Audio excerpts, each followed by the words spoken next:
Who wants to chant the invocation?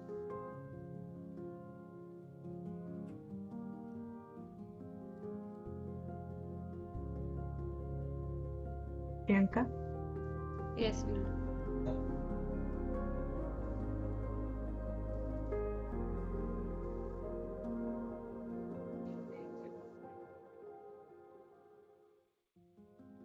सदाशिवसमारम्भाम् शङ्कराचार्यमध्यमाम् अस्मदाचार्यपर्यन्ताम् वन्दे गुरुपरम्पराम्।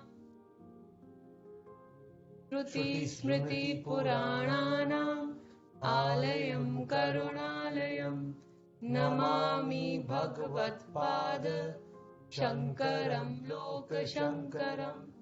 शङ्करम् शङ्कराचार्यम् केशवम् बादरायणम् सूत्रभाष्यकृतौ वन्दे भगवन्तौ पुनः पुनः। ॐ सहना भवतु सहनौ भुनक्तु सह वीर्यं करवावहै तेजस्विनावधीतमस्तु मा विद्विषावहै। ॐ शान्ति शान्ति शान्तिः।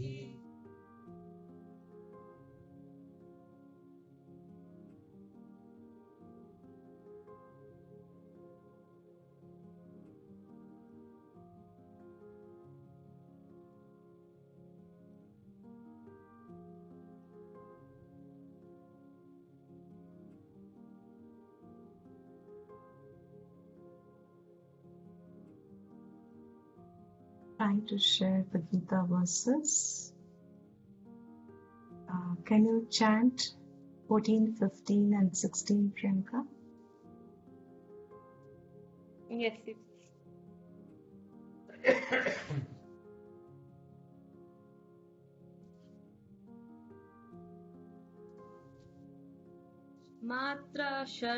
मात्रा स्पर्शास्तु कौन्तेय शीतोष्णसुखदुःखदा आगमापायिनो नित्याः तां स्थितिक्षस्व Bharat.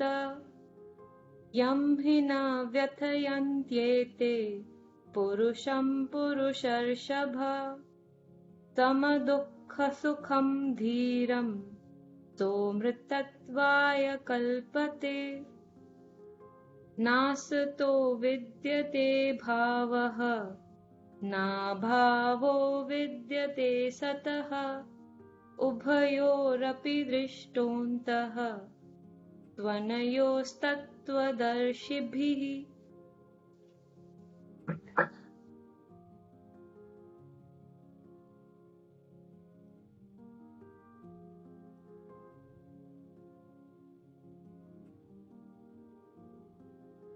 So as I am saying, the verse that we have to start is very, very important in the grasp of Vedantic knowledge. To grasp it clearly, this verse is very pivotal. It has foundational knowledge. It is essential Vedanta, I may call it.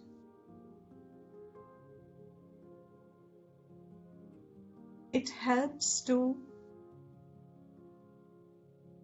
gain the information that is necessary for a mind to reflect upon. Vedanta Adhyanam is entirely based on reflection, the capacity to think over in a systematic, logical, reasonable way to be able to see the truth of the statements by one's own thinking effort. That is Vedanta in true nature. It doesn't have much knowledge about doing anything. Based on one's adhikaratvam to reflect. We all know not everyone finds reflection natural to them. Chinta is different from chintanam. Chinta is a natural mind's vyavharik approach. मन में चिंता आ जाती है if a mind is not trained. चिंता होती रहती है. It is with reference to an automatic process, as if every thinking is not qualifying itself for reflection. Chintanam, चिंतन करना, किसी विषय को लेके उस पे विचार करना, thinking on that topic itself. That deliberate process of thinking is true Vedanta. It is reflection based, vichar based. For vichar, for reflection, we need some proper material to think on. We need a correct material. We need right source of information. We need the right information. Once we have right information, we process it through our reasoning capacity. And we go on processing it till there is no doubt left. And that information becomes so close to oneself that it reveals the essence of that topic. This is very important. It's like a prakriya. When you take the information at the first level, it looks, there is a lot of distance. पहले तो बहुत कुछ समझ नहीं आ सकता. There looks like an impossibility sometimes even of what is being said. But then when you adopt the information, you take that information, you dwell on it in a leisurely way, relaxed way. You let your mind dwell on that information. But धीरे धीरे there'll be some doubts, some questions sometimes. If nothing also, then in some certain situation, it pops up. If you have dwelt on it a couple of times, it strengthens, the thought base strengthens of that information. That information, when it is processing inside, when you're thinking again on it, till it has become so clear. What is that clarity? My example always is, supposing someone asks you, what is your name? The minute you are asked, what is your name? How?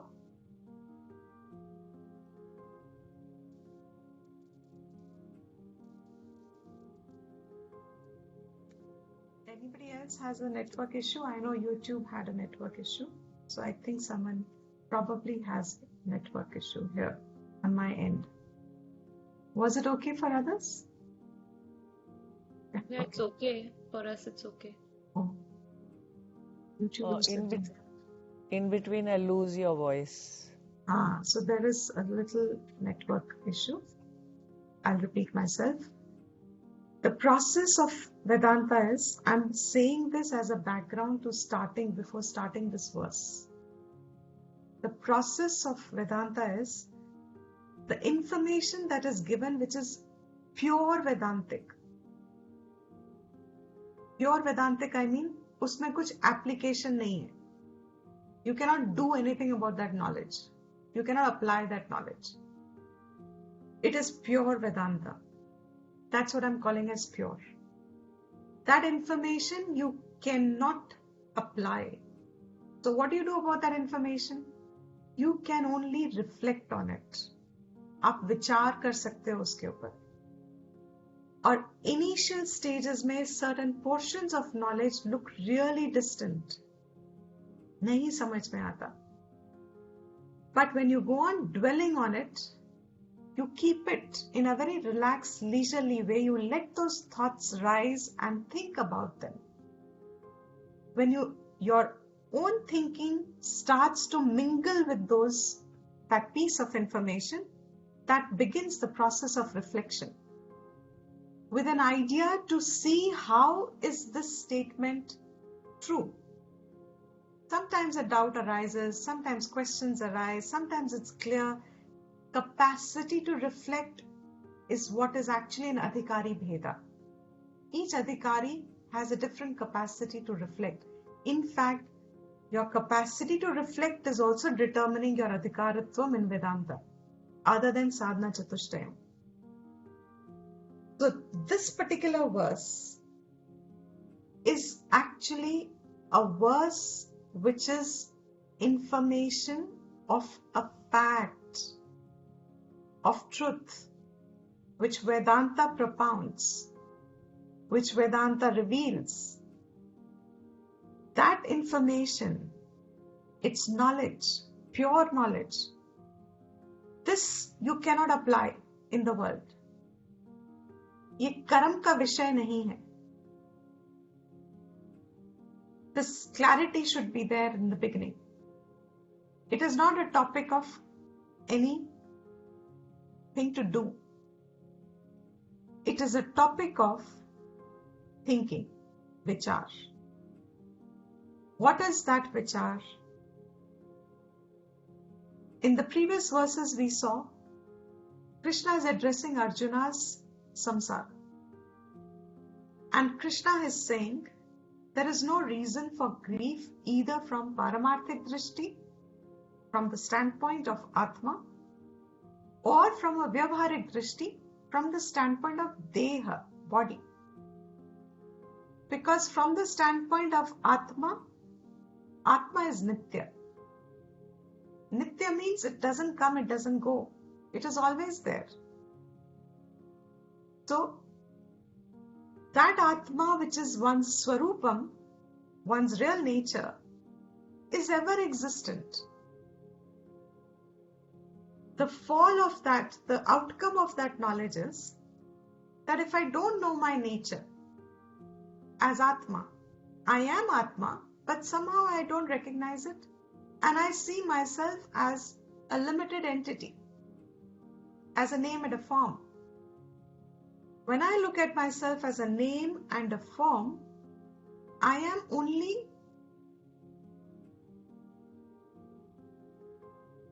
misplacing my real identity upon something which I call as myself, and that something here in the context is my identification with the body. This sharira, body, with which I have identified and I call myself as main, is entirely an imposition which has come about because of the body, and because it has come, the principle of changes, what comes goes. So what will happen?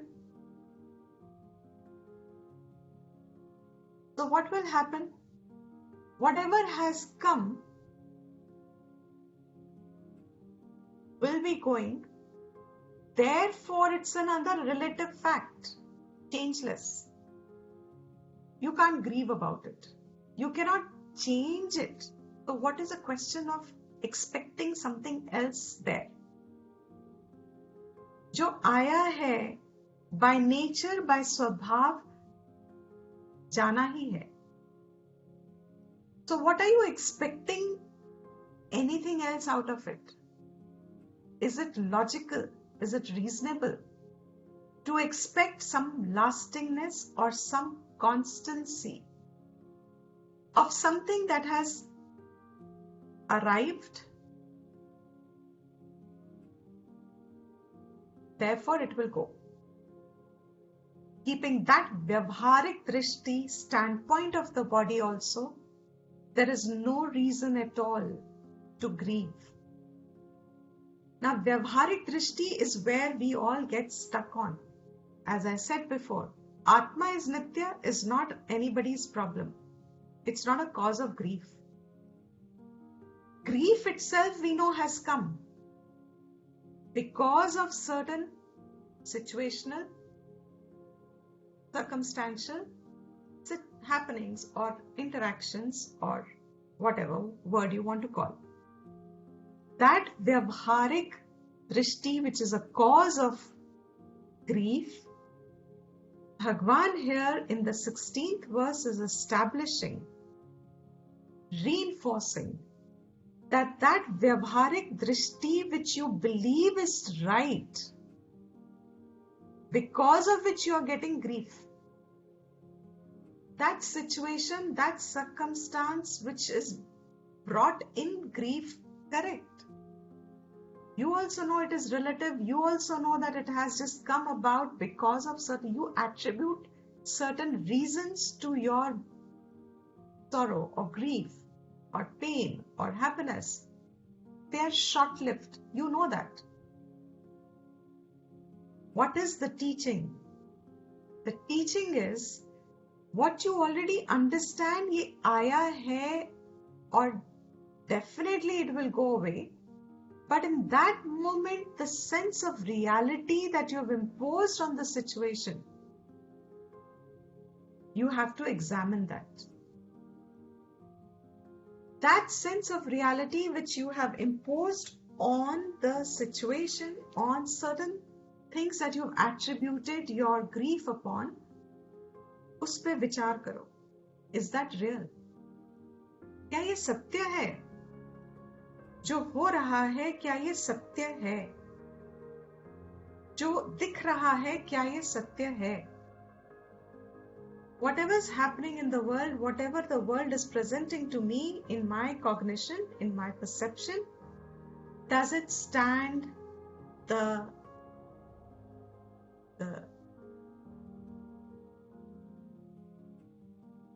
fact of it being true?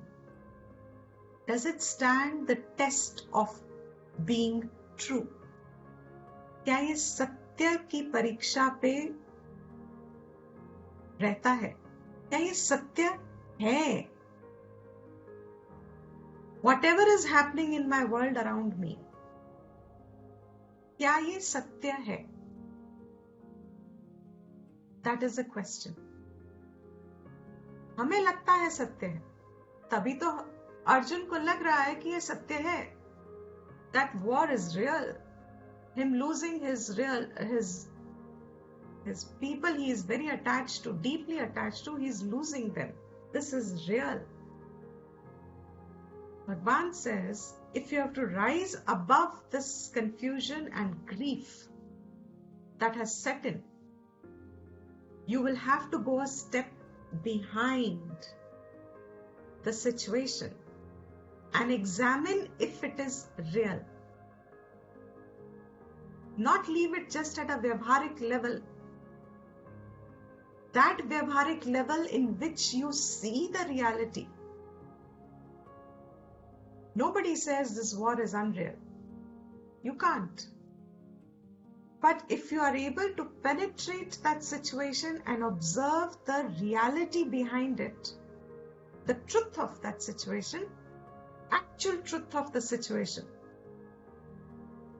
then you will realize that there seems to be no reason, or let me modify my statement, there will be no reason to grieve in a manner that your mind gets overpowered by that emotion. There will be a tinge, because change will bring a tinge if your identification is the body. There will be a pinch of pain. You will take that situation with a pinch, but it will not dilute your self. The 16th verse, Bhagwan is saying, how does one keep the Paramarthik Drishti alive while we are contacting the Vyavaharik world? What is going to be the 16th verse essence? At the end, he is going to say, therefore, titiksha. Therefore, all this is myth. That's the end. But how do I arrive my understanding to that point? How do I grow my understanding? How do I establish in my understanding to that point that what Vyavaharik world empowers me with a sense of reality? How do I grow myself that I penetrate through that and I grab the Paramarthik Drishti, which is the substratum of the Vyavaharik Drishti, and I am able to relate to Vyavaharik world from a Paramarthik stand also. That Satya, the knowledge that I have because of my vichar capacity based on the Shastra Anugraha, when I am able to hold that, then what will happen to my Vyavaharik sense? It will come to understanding a law operating. You will come to appreciate everything happening in the world falls under a law. There is a governing principle. What is that law? It is a huge in the sense it is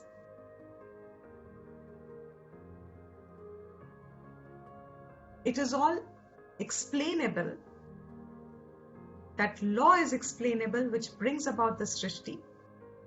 That law you will be able to appreciate because the law is nature of a thing that comes, goes. So this verse extremely important. 16th, 17th, 18th, where he will kind of start concluding, and then again 21st verse. So these few verses are very, very essential to understand the Vedantic standpoint of life, of oneself. So what is this verse? Someone wants to chant with me? Priyanka can continue. Yes, Sipiji. I'll do first. Yeah. There are two pitches on which you can chant. I'll just demonstrate a pitch. One pitch is Nasato Vidyate Bhavaha. Another pitch is a little higher. Nasato Vidyate Bhavaha.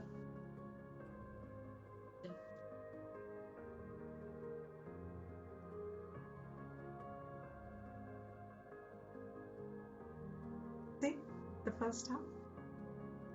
Nasato vidyate bhavaha. And you can see the difference in the ear, the way the words fall. Yeah. Na bhavo vidyate sataha. Na bhavo vidyate sataha. Ubhayorapi drishtontaha. Ubhayorapi drishtontaha. Tvanayostattvadarshibhihi. Tvanayostattvadarshibhihi. Nasato vidyate bhavaha. Na bhavo vidyate sataha.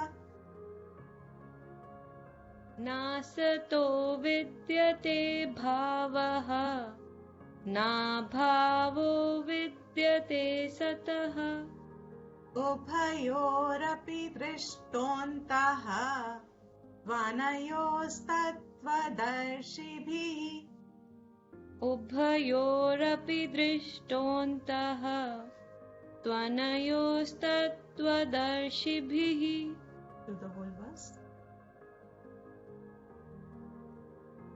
नासतो विद्यते भावः नाभावो विद्यते सतः उभयोरपि दृष्टोऽन्तः त्वनयोस्तत्त्वदर्शिभिः. Started this. Na asataha vidyate bhavaha. Na abhavaha vidyate sataha. Ubhayoho api drishta antaha tu anayoho tattvadarshibhihi. Here, I'm going to take the first important word, bhavaha. Bhavaha. And abhavaha. Na bhavo is na abhavaha. So, abhavaha. Bhavaha, abhavaha. What is bhavaha? What is abhavaha? So to start with first, let me do abhavaha first.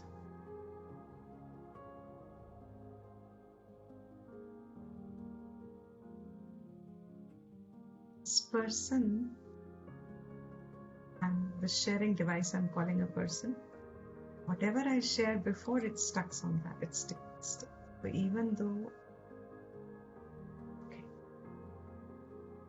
See now, you can see the slide.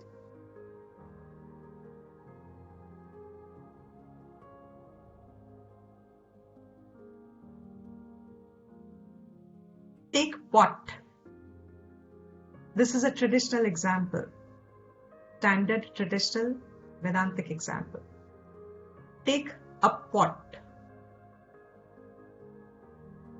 Pot is seen. दिख रहा है. You see a pot. First question is, because I see, I call it, fill in the blank. I call it, because I'm seeing it, I call it A pot. Pot. okay, a pot. And Clay. okay, A vessel. okay, It's a vastu that the Indriya is contacting. it's a vastu, it's real, correct. Because I see it, pot, I'm seeing a pot. I see a pot, so I call it is real.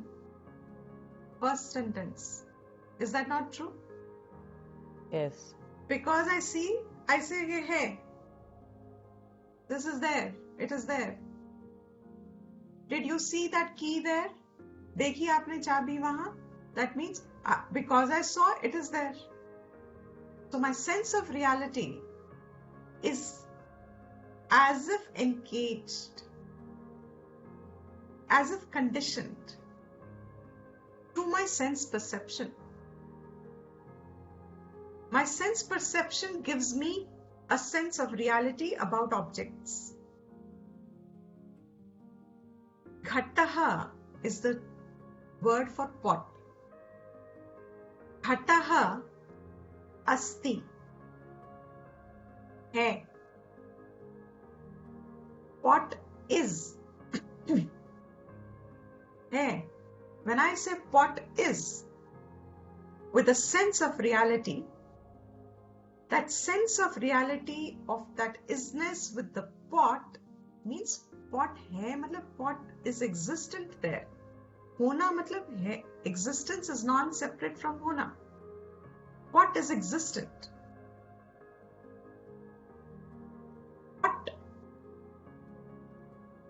before it became a pot. What is truly pot? Pot is actually clay. When I see a pot, forget all the other pictures, focus on the pots. When I see a pot, what is my cognition? In here, Bhashyam will use buddhi word for it. What is my cognition? What is my perception when I just see pot? If you remove all the three other pictures, what is my perception? What is my cognition? What is the buddhi I have? क्या दिख रहा है? Pot is. But actually speaking, pot is an effect. It has been produced. It is a modification. It has a karanam. It has a cause. What is the cause of the pot? It has a material cause. Material cause is clay. It has an intelligent cause, the pot maker. It has a karanam. Pot is not self-existent. Pot is a creation. Pot has come. That pot that you see out there, experience of that pot is where? In my senses. In my senses. In me. In my cognition, really speaking. If I don't have the cognition, मेरे सामने pot है, but I don't have the cognition, is that pot real for me? Everybody has to be on the answer. Yes or no? Is that pot real for me if I don't have a cognition of the pot, even if the pot is in front of me? No. No. So my entire sense of cognitive reality is a cognitive reality. That cognitive reality sense is what I impose on the objects, and they have a name. Whatever has a karanam means it has come about, it has been created, it has a cause. That cause in this clay is, do you see a pot? Just in the clay, first picture. No. That pot not seen is pot abhavaha. Prak abhavaha. It has So an absence previously. I'll just finish this. Okay, sorry. Let me, because maybe you'll get the answer by the end itself. Okay. What? Restarting. This is a pot. In its karanam, the cause, which is clay, material cause. Material cause will not modify itself. It will need an intelligent cause. So these are the cause, one cause taken as material and intelligent divided into. In this clay, is there a pot seen? No. That is pot abhavaha. Prak abhavaha.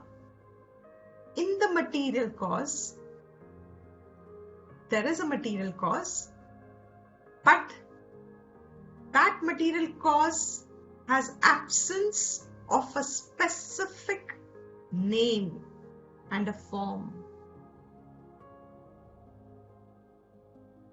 There is an absence of the name and the form in that material cause. What is it in clay? Clay is. Then what happened?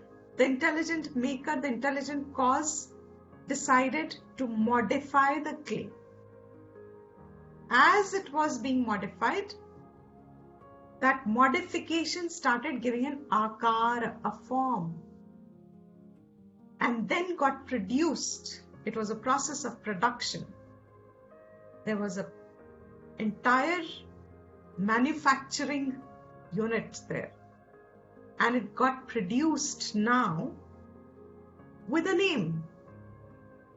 Vacharambhanam, it is just a name. Pot is just a name, because in the clay you don't see the pot. But when you start seeing the pot, is pot self-existent without clay? No. No. Very good. It is always clay. But आपके cognition में क्या है? In your cognition, it is a name and a form now. Concrete है. But इसका सत्य क्या है? If I just penetrate through the name and form and I look at the material cause, or I look at just the cause, I will see it as clay. And shift your vision, see it as clay now, in the pot. What happens to the name and form? It totally disappears.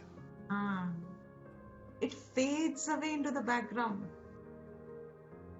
जैसे ही बुद्धि में आपके इसका कारण आ गया, आपने इसकी बुद्धि में नजरिया बदला अपना, जो कॉन्क्रीट लग रहा है आपने उसका मटीरियल देखा, and you realize that pot has been modified from clay. It's a modification of clay. In the pot, as a pot, when I shift my vision from pot to clay while seeing the pot, the potness of the pot as if becomes insignificant, kind of disappears, because now I can see clay. I don't see a distinction easily now because they are clay. I don't see the shapes and sizes alag-alag. I see when I shift my vision again, because when I want to use it, I'm not going to use this for that. Abhavaha. What is a modification?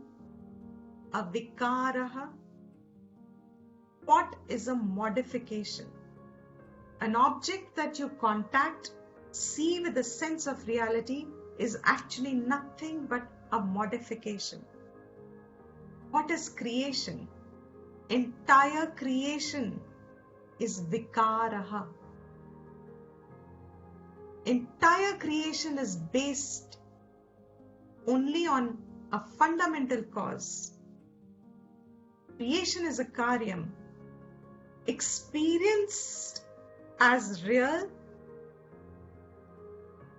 because there is a cognition of a sense of reality within us, which is imposed on that object, and that object starts looking real. But on examination, when one penetrates through it and looks at the cause of that, from where it has come, the distinction of that real name and form disintegrates. That what has come means it should have had a prak abhavaha in its cause, material cause. Prior absence. The pot is absent in the clay. The name and form which I have perceived as pot, which I am contacting, holding, I can tell you the weight of it, I can tell you the color, I can tell you the smell, I can tell you the shape, I can describe it, I can I can enjoy it, I can do a lot of vyavhar with this pot. But that pot substantially is absent in its cause. Not only that, I break it. When you break it, now you see chips are, okay, plural. The chip is. It's broken pots now. What is broken pot is now once again doesn't have the name and form of a pot. You can't call it a pot anymore. This pot that is seen as real now has prak abhavaha, its absence in its material cause. It also has a pradvamsa bhavaha, later, a pradvamsa. Once it's broken, on destruction, it has a pradvamsa abhav. The pot is not seen when it's destroyed. So what have you picked up from this now? From any object which seems to have been created, which seems to be now your sense of reality. All these objects that make creation are modifications of their respective chain of causes. That modified name and form does not have a self-existence. Yeah, apne aap, if you remove the clay from the pot that is made, will you have a pot? I am going to be experimenting. I will try and I'll keep the pot, I'll remove the clay and then deal with the pot. Possible? That means the pot has a dependency, has a dependent existence. It is not an independent existence. अपने आप से pot है ही नहीं. It doesn't have an independent existence. It's not self-existent. The pot is only there because of the clay. And it is there as a modification of clay. And has an akar and has a naam, therefore, namadheyam it is.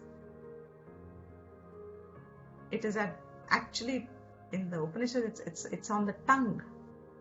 The entire world is actually in the tip of your tongue. It's just a name. It's just a vikar. Now, okay, with reference to pot, when I say pot is not got an independent existence, it has a dependent existence. It is dependent on its material and intelligent cause, because material cause will also not modify by itself and become a pot. It will need its intelligent cause in between to modify it into pot.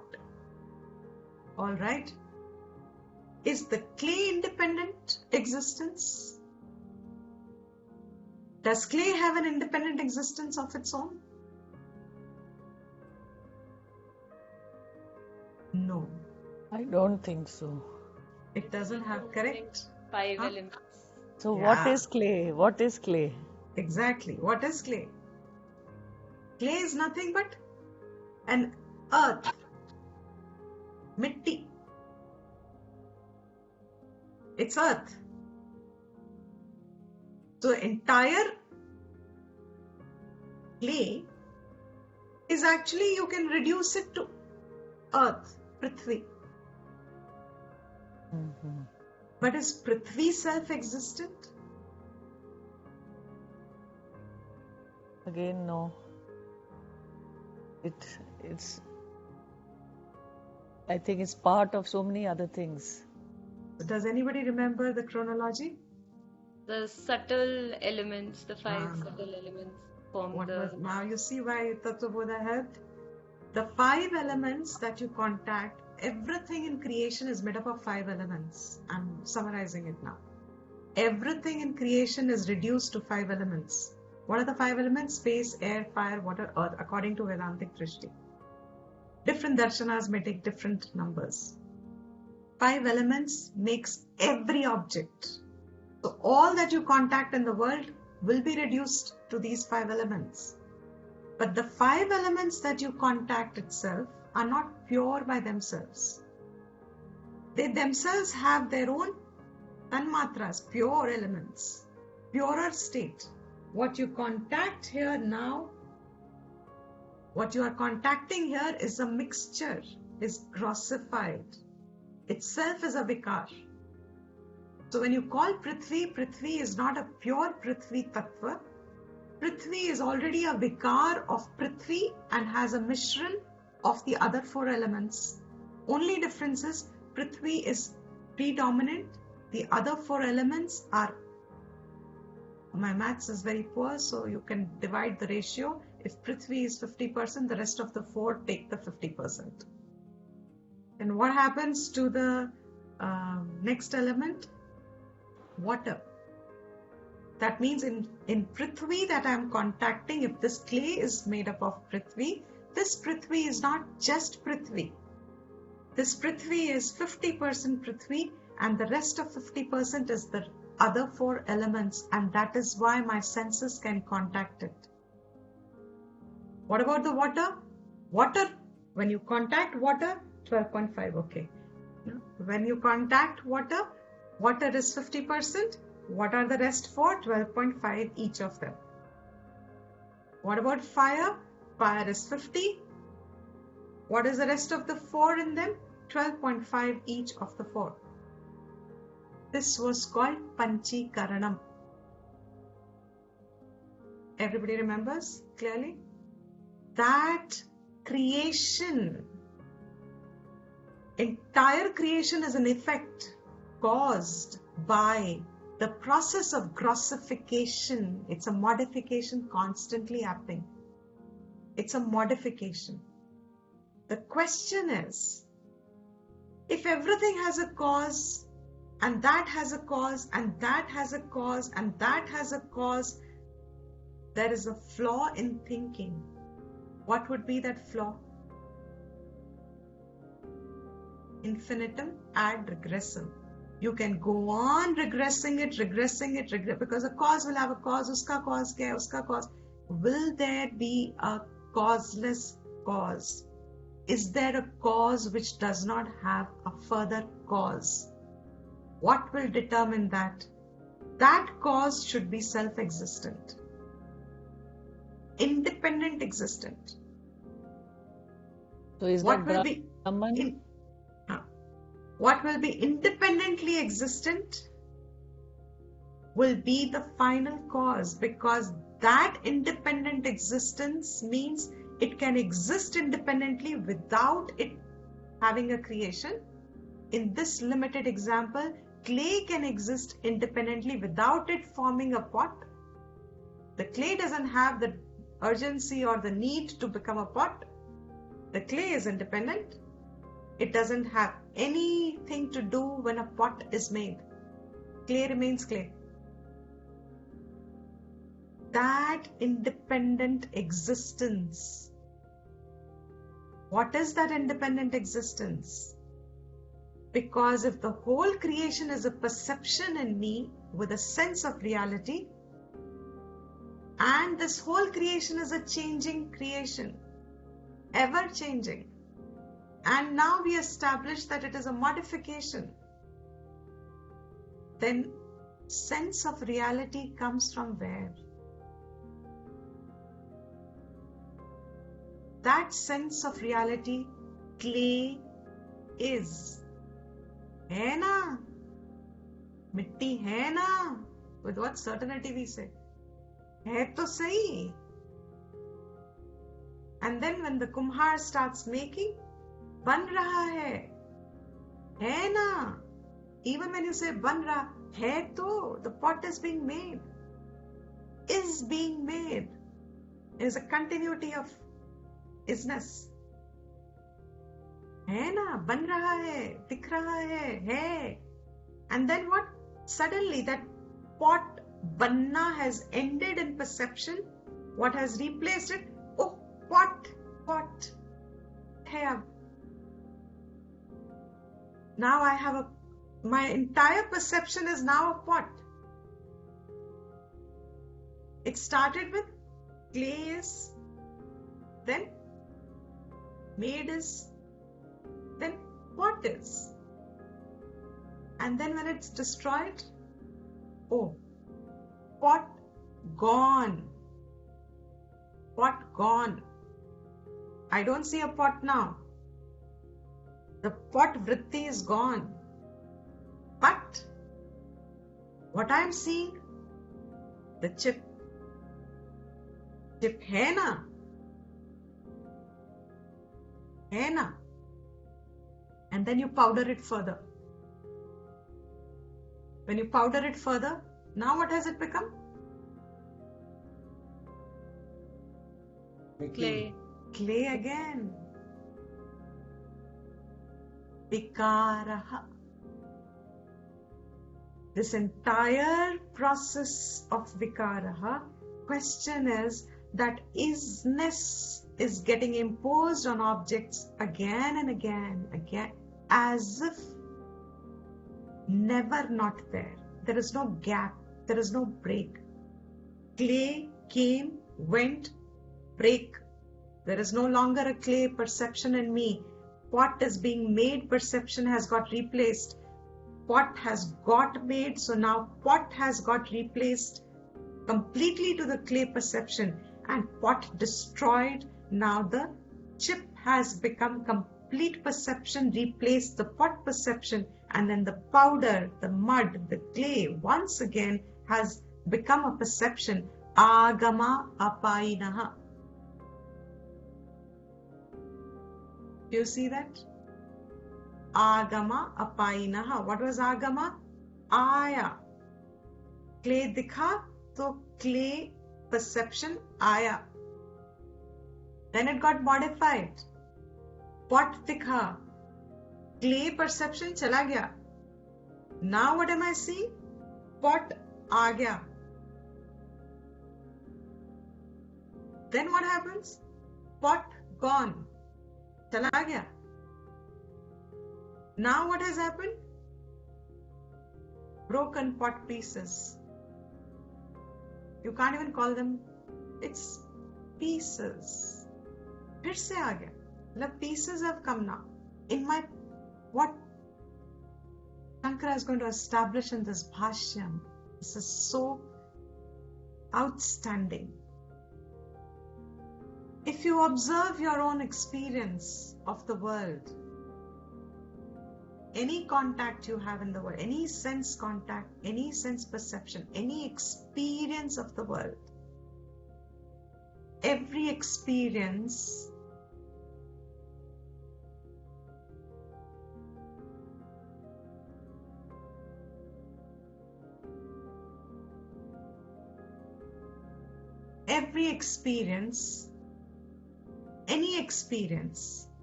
any experience, what you call mera anubhav hua hai, I have experienced shita, ushna, sukha, dukkha, all sense contact based experience has a relation between an object and a subject. Sense contact with the object brought about shita, ushna, etc. Mana, apamana, sukha, dukkha is the anubhav that I call. It's my experience of happiness and sorrow. The subject that we think is the subject, we identify the subject as this limited being. The question is this identity, individuality, this limited being, is this true, standing to the test of reality? Or is it also agama apainaha? Is the sense of individuality that I have, is it self-existent? Is it self-existent? No. is not self-existent. So the question is, who is that? What is that? Which must be lending existence to everything because it seems to be changelessly there. What is that lens? What is that subject, true subject, which is allowing even me, the individual, who's subject to change?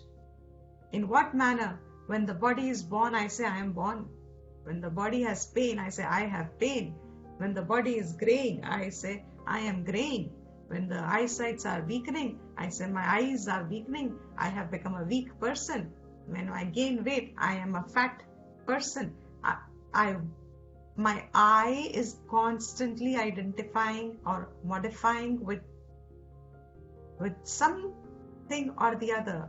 But this subject itself is a subject of change. Where is this entire process, interaction of the subject and the object really happening? Where is that sense of reality coming from? What is it that is self-existent, which lends existence to everything? Because everything seems to have a borrowed existence from that causeless cause. What is not self-existent? So another way of saying it is, what has a borrowed existence? Where does it borrow its existence from? It has borrowed it. From where? Clay. Because of excuse me. Because of clay, pot is. But because of pot, clay is not. Isn't it? Because of pot, can you say, oh, because of the pot, clay is? Because of clay, pot is. But because of pot, clay is not. Therefore, clay has a greater sense of, in this limited example, has a sense of greater reality. It is lasting independently of all these modifications that the pot can go through. Pot will go through. If the pot has got created, it will last. सृष्टि में आया, creation है, स्थिति में रहेगा, pot will last for some time and then vinash होगा. It will be destroyed. But when it gets destroyed, has it gone into absolute destruction? No, it's gone back to clay and comes back again. Exactly. So that is the bhava we should have? We should have, as in that is the bhava here should be taken not in the sense of an emotion, bhav, or a devotion attitude. Bhav here is in the sense of hone ka bhav, experience of hai, existence. That is the existence. Okay. Because if we take it as a bhav, hona, emotion, then all bhav are actually what? What are all emotions? Then that's materialistic. And what is the nature of all emotions? Is there any emotion that is everlasting? Changing. It is changing. It will change. Any emotion will change. Agama, apaina. If it has come, it will go. So, where is all this happening? The entire, because you see the object changes. Here, if you are subject also, individual also changes. They come and go, yes. The subject also, this entire vyavhar of the individual with the world is actually caused, is an effect caused by, there is a fundamental lending principle. That lending principle, independently existent, जो है, that is called Sat, independent existence. That Sat, thou art.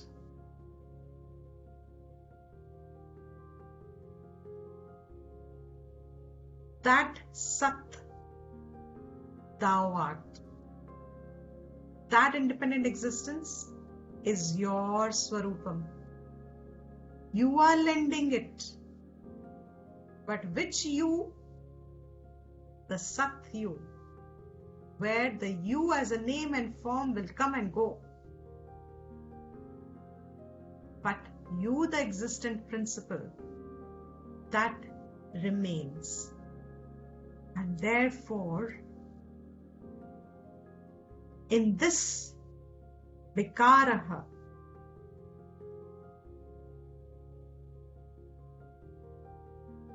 there are two things that are happening. There is one thing which is ever changing, and there is one thing which seems a changeless presence, never changing. A changeless presence in which, because of which, due to which, the change is perceived. That changeless, as if, is transferring itself to the next change. As if is an important thing. So clay is, and then my perception of pot is. The change takes my attention, but the changeless is not recognized, is not understood, is not seen. But the change cannot be there in the first place, cannot have existence if the changeless did not have existence. Equated to pot cannot have self-existence without clay.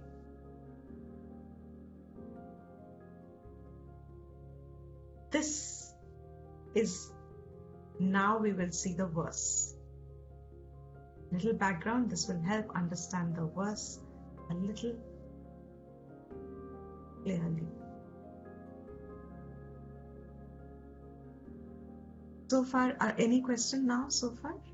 Neetuji, So that is the perception we have to change to get into that to look at the basic, the substratum, not at the change that keeps happening. Correct. And That's the perception. It will not come by just willful change. You have to understand it, reflect upon it, and see the distinction of Sat and Asat through reflection.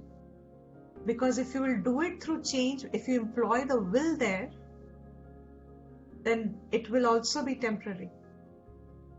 Okay. Because So is that you करने need में to- कुछ भी होगा, whatever will depend upon करना, बदलाव करोगे ना, तो बदलेगा, तो फिर again बदलेगा. Right. So is it an experience that you need to do? Like experience it? You need to observe it. By constant observation, the discernment is happening of what is coming and what is not coming and going. Sat Asat Viveka. Atma Anatma Viveka. Satya Mithya Viveka. Discernment of what is real, what is not real. What is dependently real.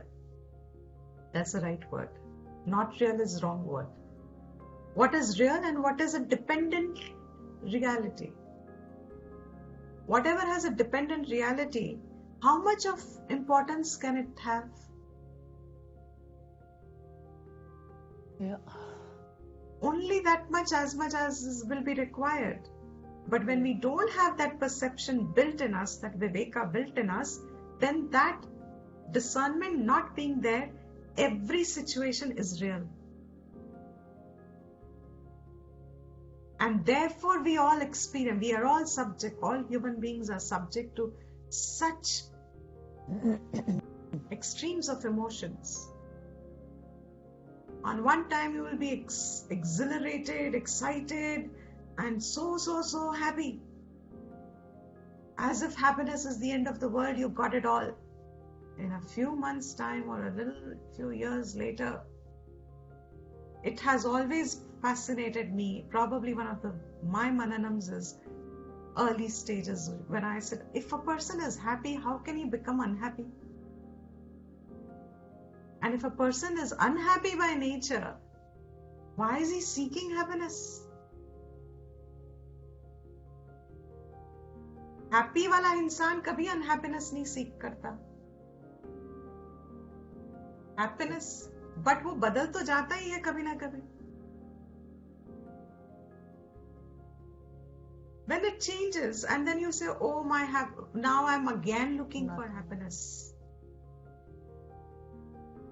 That is happening because the fundamental discernment needs to be incorporated into understanding. My understanding has to enlarge, grow, to be able to see things as they are. And that is why this Viveka Prakarnam starts. This is a Viveka Prakarnam. From verse 16 to 21 is going to talk about what is Atma as Nitya, that changeless thing. He said, if Atma is Nitya, you don't have to grieve. And if what is already changing, you don't have to grieve. So how is it that Atma is Nitya? That explanation, that information, that knowledge is now handed to us. Na asattaha vidyate bhavaha. Okay, let me redo that if I can share again. Quick question, Deepti ji. Anji? So, bhav and abhav, is it similar to manifested and unmanifested? Yes. In this context, you can say yes. Manifested, unmanifested, but unmanifested is not abhav. Unmanifested is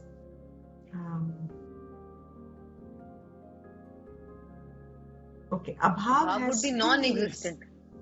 Non-existent, completely. But there are two meanings to it. So, in one way, yes, unmanifest, you can call it as abhav. Now, asataha. What is spot? What is? But because it is a vikaraha, Shastra calls it with a term ASAT. Whatever has a vikar is not real, is dependent real. That dependent real, the term is ASAT. Another term for it was Mithya. Anitya. Anji? Nitya. Nitya, Anitya, Mithya, Satya, Mithya. So, Asat here is actually Mithya. Dependent real. But Sat is always there. So Sat is independent, जो है, the experience of is, है, changeless. Asat is dependent, real.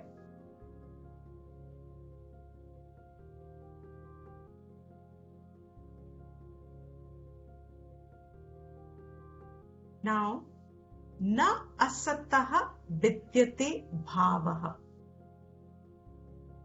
Whatever is actually, okay, let me first, redo the whole thing. So we saw Sat and we saw Asat. Asat we saw it as Mithya. so far.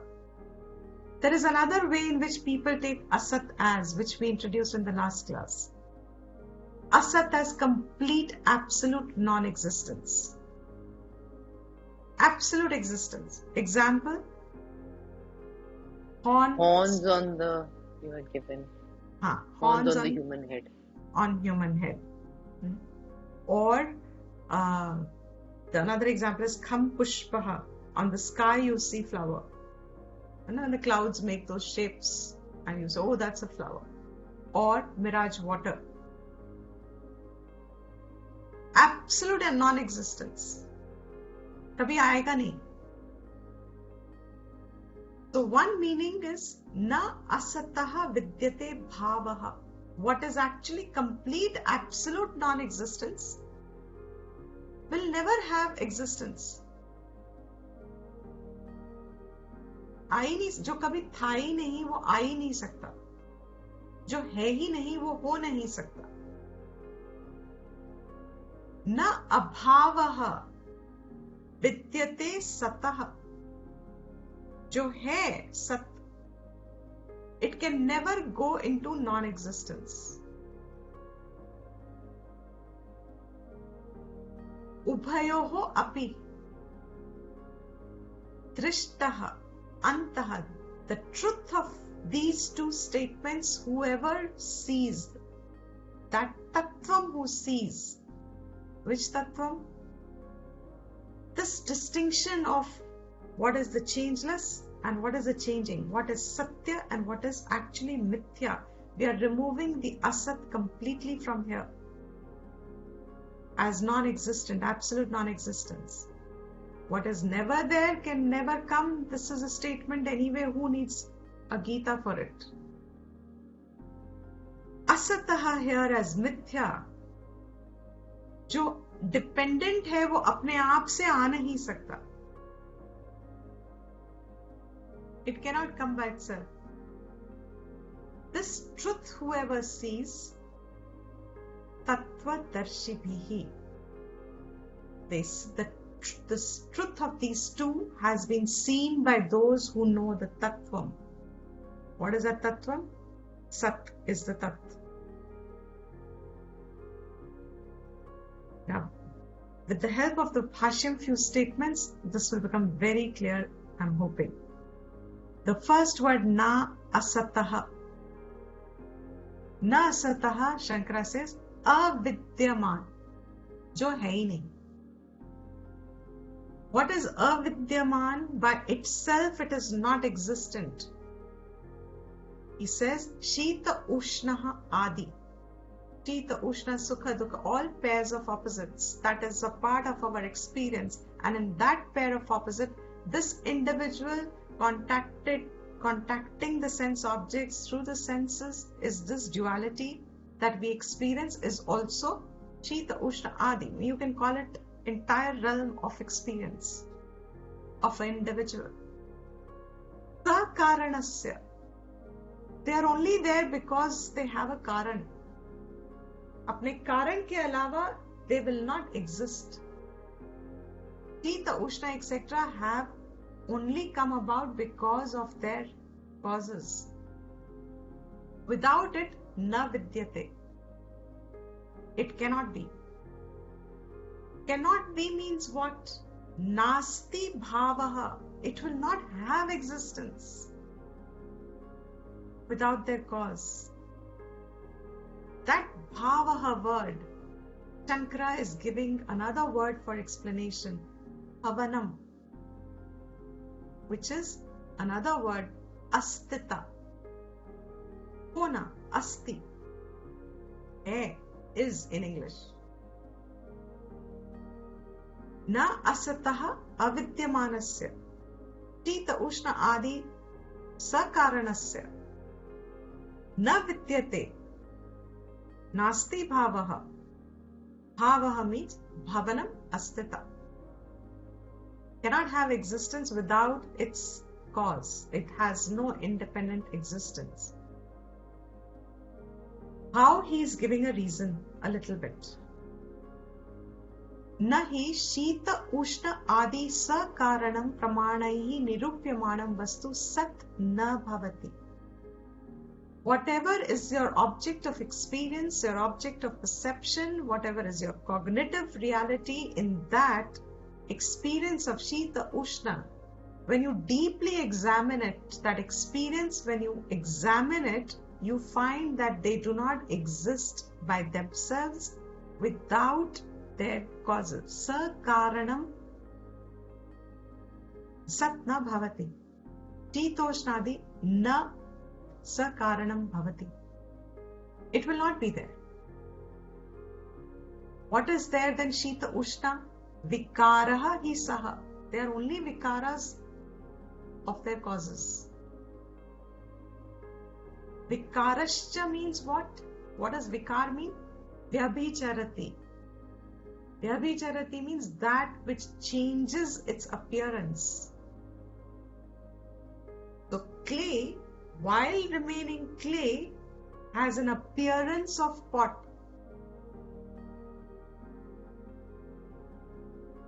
But it remains clay. Yatha, just as ghatadi samsthanam, the form of ghata, chakshusha nirupyamanam, your eyes are able to examine and say, mrit vyatireka anupalabdhehe. Without its clay, it is not available for your examination. Pot is not available. Therefore, asat. Definition of asat. It is asat. What is it? Through the example, first drishtantaha. What is a drishtantaha? Ghata adi. When you start examining the ghata, as we just saw, and you examine, your eyes see a pot, and when you examine it, you realize a pot can't exist without clay. Pot is not available for experience without clay. Therefore, it is asat. Now, dashtantaha. Tatha, in the same way, through the example, he is giving you the principle. What is the principle from which the example has been derived? The principle is tatha. Sarvaha vikaraha. This whole creation is a vikaraha. Karana vyatirekena anupalabdhehe. Without its cause, modified cause, it is there. Without its cause, it is not available as a contact-able experience. Therefore, the whole creation is asan. Asan is just a gender change term, but it is asat only. Asan is masculine, but it means asat. Asan. Sentence requires masculine, so it says asan. Now, what is that abhavaha? Janma abhavaha. Janma pradvamsabhyam prag urdhvam cha anupalabdhehe. Janma prag. Before the pot took birth. Janma prag. Prag means before. Janam ke pehle. Pradvamsa urdhvam. After breaking it. Destruction. Pradvamsa. Broken form. Anupalabdhehe. Karyasya. It is only a karya. Ghatadehe. Mrit adi karanasya. The ghata, etc. have their own respective karanam, like clay, etc. Right? If it's a table, what is a table? A wooden table. When you see a table, what is a table? It's an effect. What is its cause? Wood. Wood. Wood. Mrit vyatirekena. Mrit adi vyatirekena. Anupalabdhehe. So, asatvam is the nature of the entire world. The whole creation has a dependent reality, dependent existence. existence and reality, we are using them interchangeably, because the experience that we have of existence and real seem to be superimposed all the time. That existence is actually only called real when it is independently existent. Anything that is a dependent existence, Shastra has given it a term, it is ASAT, in the sense that it is experienceable, but it is not independently available for experience. It has a short life, you can say. It has a short experience. Next paragraph also we'll just see. Tadasatve sarva abhava prasangaha iti chet. Now there is a Purva Pakshi, or you can just say there can be a doubt that comes, like I just mentioned. If everything goes back into a cause and a cause and a cause and a cause, then sarva abhava prasangaha will come. Everything will become into nothing. That shunyam will arise. That means true nature of everything is nothing. Means from nothing can something come? No. So now Shankara is giving this beautiful, what I just explained came from here. He says, no, everything doesn't come from, you cannot have an experience from nothing. You are already experiencing a Jagat. You are experiencing yourself. There has to be something existent. Only from something existent can you experience a dependent existence. If you go on reducing the whole creation and say it has a cause, therefore it will all get reduced to zero. That cannot happen. That is not the correct way of examining. That is not the correct logical thinking process. Why? And this is a clinching thing that Shankara makes. The person who understands, he says, Sarvatra buddhi dvaya upalabdhehe. In every perception, everywhere, in every cognition, there is buddhi dvaya. There is two cognitions available. In any person, when I say pot, actually in me, I think without thinking, I say pot is one perception. Isn't it? Before I know all this, when I look at a pot, pot is, flower is. Any object is. वो है. There is no distinction in our mind. उसका होना ही तो होना है.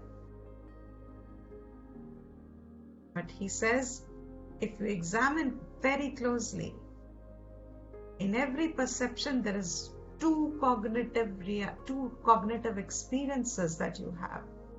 One is Sat Buddhi and the other is Asat Buddhi iti, in this manner. There is a cognition actually of a changelessness also there. The principle of changelessness. That changeless cognition is there.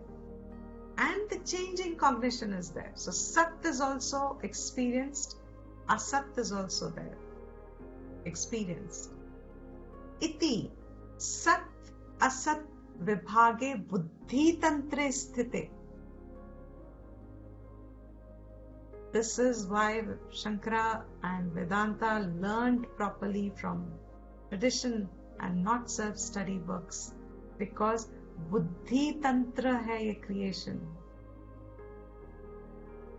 What we call as real creation, Shastra says, it is a perception imposed upon Sat and cannot exist independently.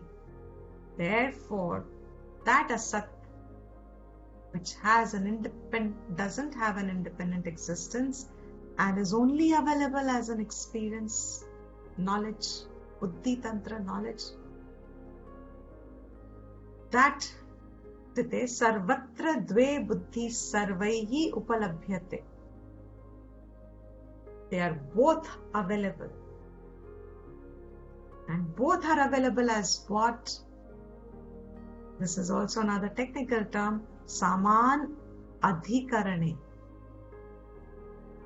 When you saw that pot, on the pot itself, sat buddhi, asat buddhi have an adhikaranam. Adhikaranam means locus, adhishthan, स्थान. दो बुद्धि का स्थान है.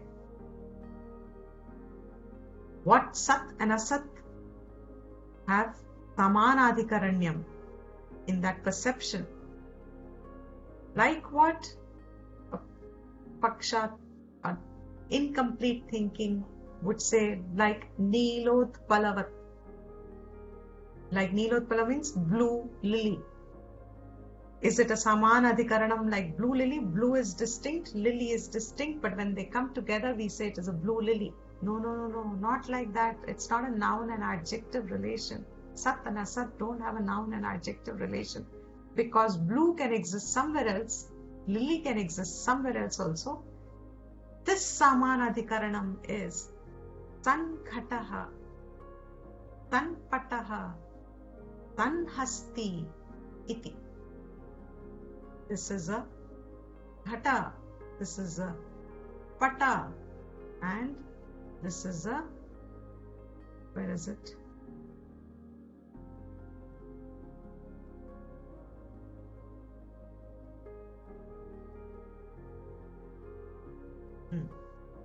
Yeah.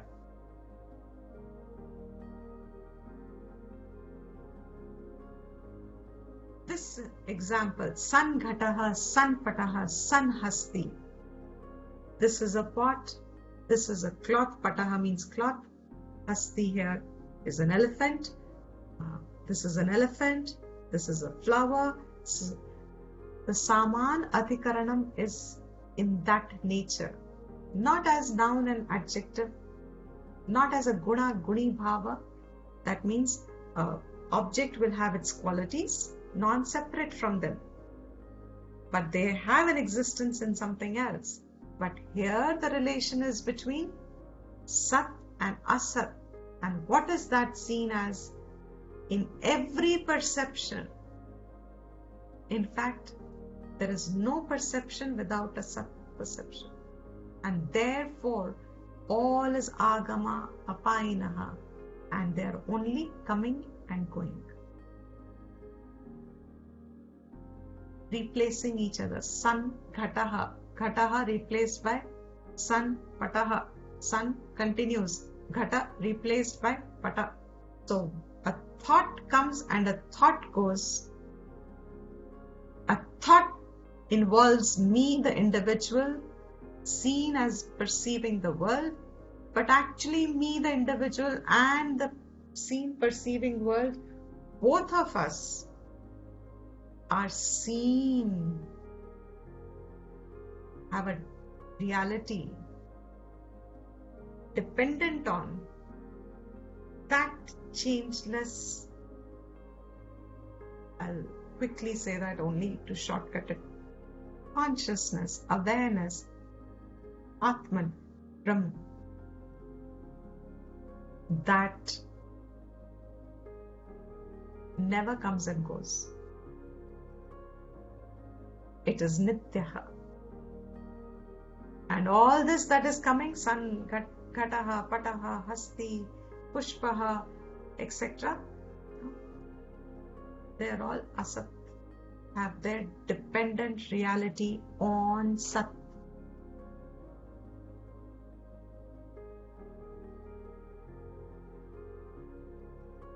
That okay? Some extent. Question? Deepti ji, what is agama apayinaha? Coming and going. Agam, the one who has a nature of coming and going. So when you talk about two cognitions, Deepti ji, one is Sat, the other is Asat. So what is the Sat cognition? होना है. When I ask you, Divya, are you there? Yes. How do you know you are there? Is it your senses that have told you? Because if you're going to depend on senses, then that knowledge is not your knowledge. That is an asat buddhi. When you wake up, does someone tell you that you've woken up? No. How do you know you woke up? When my senses start operating, and I'm perceiving the world, I say I'm awake. But I am awake. What a huge statement. तुम्हें किसने बताया कि तुम जागे हुए हो? कि तुम सो नहीं रहे हो? कोई भी नहीं तुम्हें बता सकता है कि तुम जागे हो, कि तुमको पता है कि तुम जागे हो कि नहीं हो. That is the sat cognition. होना है, मैं हूं. My existence that is known to me as हूं, but wrongly attributed to the body. So Deepti ji, is it Atma who is a witness? That's what I just. It is the Atma. That's but that if you say Atma, then now do you have a cognition of Atma? So it will become theoretical, no? That's an experience. That is the experience that has to be discerned. And learnt every day. And observed every day. Every moment is Every available moment. for discernment. Right, Every right. perception is available for discernment. So those two cognizance are to be present every time. Is always present. Yeah, you need to be aware of it every time. You need to be aware and place the right one as Sat and the right one as Asat. The dependent one as Asat and the right one as Sat. So Dipti ji, in our world, in our interactions with the world, with everyone else, all the, let's say, the family members that we live with, so the Sat Buddhi would be to see them for the Sat that they are. You cannot see Sat outside. What do you mean? How will you see Sat that they are if you can't see Sat that you are? पहले अपना सोचना देखना पड़ेगा, तब दूसरों का नजर आएगा, नहीं तो नहीं आएगा. दूसरे ही क्या हैं? दूसरे ही नहीं होंगे फिर. Then you will realize that thought of दूसरा itself is असत. क्योंकि दूसरे तो अभी real लग रहे हैं ना? तो वो dependent real है. Right. Dependent on what? On me being there. But मैं क्या हूँ? मैं सत हूँ. How? Because so unless like I said in the beginning, that's why that beginning class I took a little time to explain. If Vedanta is not seen as a subject of reflection, then you cannot. It's a discernment. विवेक शक्ति होनी है. उसको विवेक मेरे अनुभव. It's like saying I am seeing a snake. The samanadhikaranam asti is snake anubhav, supposing. Okay? And I have fear and I have everything about seeing a snake. But the one who knows that it's a rope. वो मुझे बोलते हैं कि ये तो रोप है. मगर मुझे क्या वो स्नेक दृष्टि हटती है? नहीं. कब हटेगी वो स्नेक दृष्टि मेरी? जब मैं अपने आप को रियलाइज कर लूंगी तब वो. In this example, कब हटेगी मेरी स्नेक दृष्टि? When there is prakash, when I can see clearly. When I can see clearly. What? When you can apply the fact that it's a rope. When I can see that it is a rope. Yeah. जब मुझे ही दिखेगा कि अरे ये तो रोप है. Snake was मिथ्या experience, मिथ्या ज्ञान. Real projected onto the rope. Onto the real rope. Yeah. Actual existence किस चीज का था? Rope it's का. It's a matter of reflection. Think about it. Actual experience क्या था rope and snake में? your senses were seeing a rope, but the imposition was of a snake. अब आप इसको क्या करके अलग करोगे?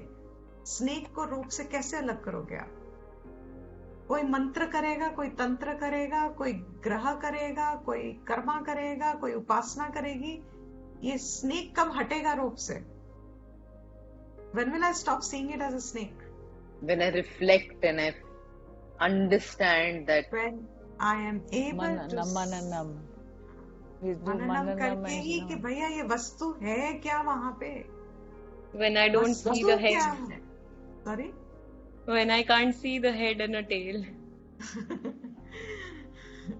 And that's when fear will also go. If you have that, fear will also go. And now what was samsara? Was Fear. No? Yeah. One of them was fear. The entire range of, no? So fear will go when vastu, jab vastu ke jaise dikhegi, and all the imposition of reality that I have placed on things, that will not be any way possible till I separate it in my thinking. The mix-up is here. Because my thinking is deluded, so I see, it's like saying if I have red glasses, red tinted glasses, मुझे दुनिया क्या दिखती है? I'll see it as through the red glasses. That kind of a subjective perception, imposition, is of course another category of reality. We are not touching on it now. Here, Sat, Asat. What is Sat? Sat is ever existent you. Tat. You.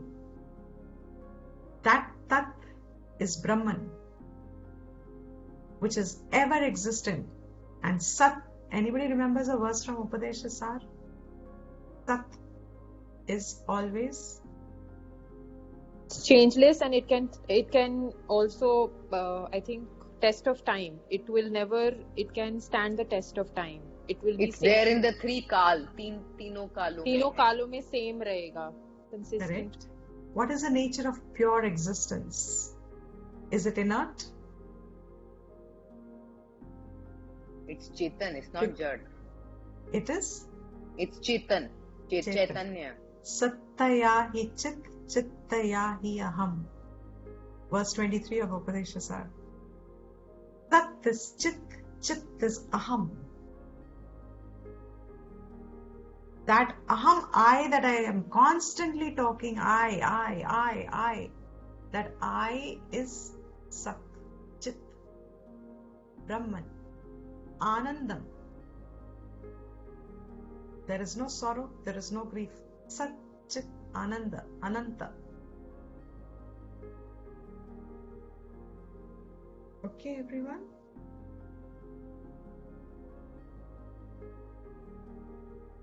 So Deepti ji, when we are reflecting and I mean looking at different situations, like till which extent, I mean Sat is eventually only one. So Sat for everything is also just the same. But you said we can't find it outside. But even in the outside objects, eventually that is what it will be. Eventually, outside objects will get reduced only to their relative value, Vyavharik Satta, with the understanding that they are temporary, they are dependent on how I view it. If I am still not viewing myself as pure Brahman. So that's why I'm careful to have started the class by saying this verse, I'm repeating it till that sanskar gets set. This verse doesn't have an application like you are trying to figure out in the world. मेरा starting ही class इसलिए 15 minute मैंने लिया. For this reason, that Vedanta itself, there are very few, in Gita there are very few verses which is pure Vedanta. Upanishad is full of this. But in Gita, there are very few verses, and Vedanta is only knowledge based. It is only Vivek, knowledge for Vivek. सही सोचने का एक material तो होना हमारे पास. हम किस आधार पे कहें कि ये सच है कि ये गलत है सोच. शास्त्र वो आधार देता है, and that Aadhaar is not speculation. It is reasonable. It gives reasons, so we are able to verify it. Am I not always there in the three states of my experience, waking, dream and deep sleep? The only thing is I have a misplaced sense of I. जिसको मैंने अहम से मैंने मुमा किया है. So that whole Arjuna's experience is our experience. So what is Bhagwan saying in these verses? He just started till 21st verse. Atma nitya, anatma mithya. There is only a temporary existence to everything in creation, including, now put it into the body. Like a pot, did the body come? Like a pot, will the body go?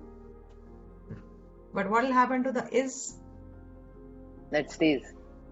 This is where we all get confused. And in the Bhashyam, he'll explain that.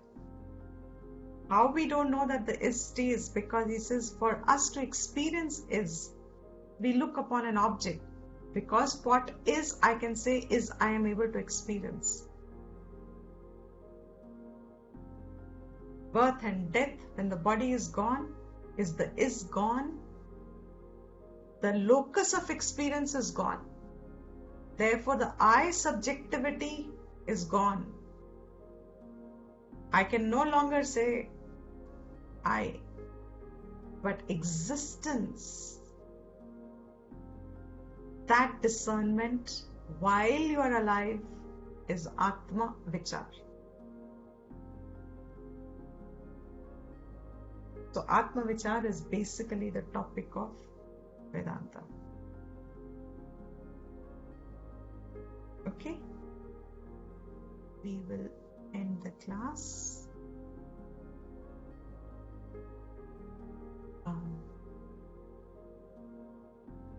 Of the slide. You end it? Hare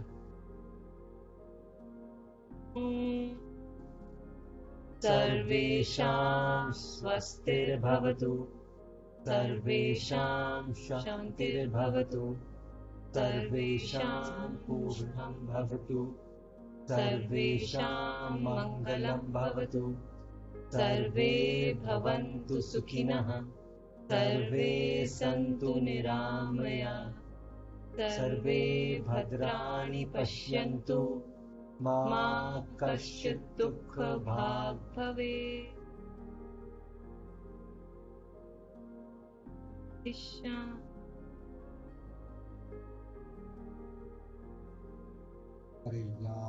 video से ले लेना. Hey everyone. Thank you, Dipti ji. Hari Om.